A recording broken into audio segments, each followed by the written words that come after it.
প্রথাগত রাজনীতির বিরুদ্ধেই এক ধরনের মানুষের অবস্থান ছিল জুলাই অভ্যুত্থান বা এর পরবর্তী সময়টাতে।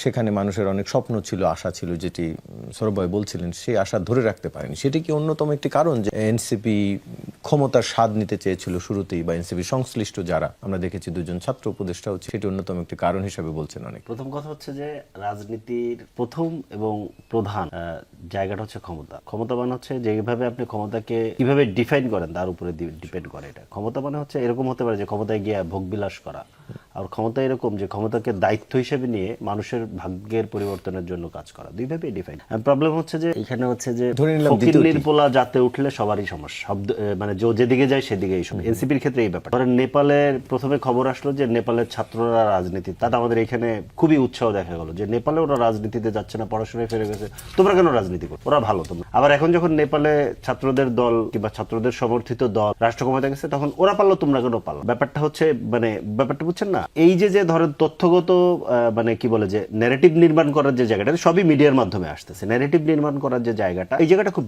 আসলে কিভাবে ন্যারেটিভটা নির্মাণ করা হচ্ছে, সমালোচকরা করেছেন, স্বীকার করছি। কিন্তু জনগণের তথ্যগত অনেকগুলো নেপালে গণ অভ্যুত্থানের দল জিতছে, এখানে গণ অভ্যুত্থানের দল জিতে না, এইভাবেও ঠিক বলা যাবে। কেন আমি আপনাকে দুইটা জিনিস বলি। সেটা হচ্ছে নেপালের ফাইটটা, নেপাল আমাদের থেকে এক স্টেপ আগে ছিল কিংবা আছে এখনো এক স্টেপ আগে। নেপালের ফাইটটা হচ্ছে দুর্নীতি। আমাদের কিন্তু জুলাইয়ের ফাইটটা দুর্নীতির বিরুদ্ধে, অপশাসন দুঃশাসনের বিরুদ্ধে ছিল। নেপাল কিন্তু একটা লম্বা ফাইট দিয়ে রাজতন্ত্র থেকে বেরিয়ে একটা নতুন সংবিধান তৈরি করে, এরপরে সরকারগুলো দুর্নীতি করতেছিল, নেপালের জেনজি বিক্ষুব্ধ হয়ে তাদের বিরুদ্ধে আন্দোলন করে, এবং যাদেরকে হটাইছে ওরা কিন্তু নির্বাচনে ছিল। ওখানে কিন্তু পার্থক্য। বাংলাদেশের সমস্যা হচ্ছে বাংলাদেশে ওই অর্থে রাজতন্ত্র ছিল না কিংবা নেই, কিন্তু বাংলাদেশের যে স্ট্রাকচার আমি একটু আগে যেটা বললাম, 72 সালে যেটা শেখ মুজিব চিন্তাই করে বানায়, ওটা একটা একদলীয় উইনার টেক্স অল। আপনি খেয়াল করে দেখেন, মানে ডিসি কোহিনুরকেও বাবুল ভাইয়ের দলের, ওইটাও তার দলীয় পেটোয়া বাই, মানে এখানে এই ইয়েটা এসে পড়েছে। ধরেন গভর্নরও তার ব্যবসায়ী নেতা হতে হবে, নাহলে তার বিজেএমএ নেতাদেরকে ওনারা সুবিধা দিই। দুদকও তার নিয়ন্ত্রণে থাক, পুলিশ বাহিনী তার নিয়ন্ত্রণে থাক। মানে খেয়াল করেন, নতুন একটা সরকার আসলো, এত রক্তপাত দিলাম, এত একটা ইন্টারিম সময় গেল, আমরা সবাই মিলে আলাপ আলোচনা করলাম, বিরাট ধরেন মনে করেন যে পিআর চলতেছে, তারেক রহমান খুবই দারুণ দারুণ কাজ করতেছেন,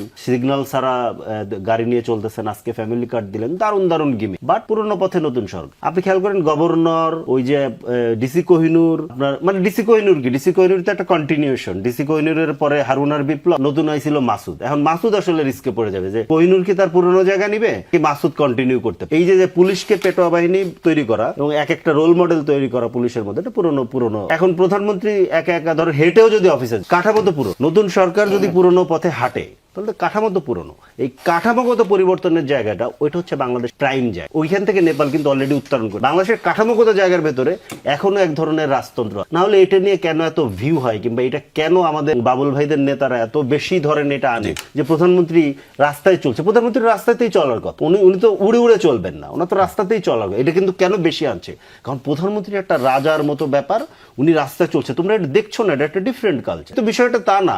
শেখ হাসিনা যেটা করছে ওইটাকে ধরে আপনি তো উদাহরণ দিতে পারেন, তো কোনো উদাহরণ না। শেখ হাসিনা তো একটা চলছে। তো সেই জায়গা থেকে আপনার ধরেন মানে নেপালের যে জায়গাটা, নেপালের সাথে আমাদেরকে আপনি তুলনা করতে গেলে এই জায়গাগুলো আমাদের মাথায় নিতে হবে। নেপাল একটা নতুন সংবিধান আনতে পেরেছে, একটা লম্বা লড়াইয়ের, আমরা কিন্তু ওইখানে এখনো যেতে পারিনি। এবং একটা জিনিস আমি বলি, টেকনিক্যালি যেহেতু এখনো জুলাই সনদ বাস্তবায়ন হয়নি, টেকনিক্যালি আইনগতভাবে যে সিদ্ধান্তগুলো ধরেন দুদক, কোহিনুর কিংবা ধরেন গভর্নর প্রশ্নে সরকার নিয়েছে, টেকনিক্যালি সেগুলো সবই আবার ঠিক। কেন?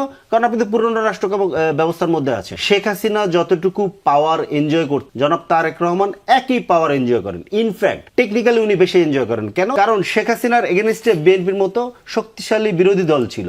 এই মুহূর্তে তো ধরেন বিএনপির ওইরকম বিরোধী দল, আমরা তো আন্দোলনের সহযোগী শক্তি, আমরা ওইরকম বিরোধী দল হয়ে উঠতে আমাদেরকে অনেক মারতে হবে, তারপর আমরা ওইরকম বিরোধী দল হয়ে উঠবো।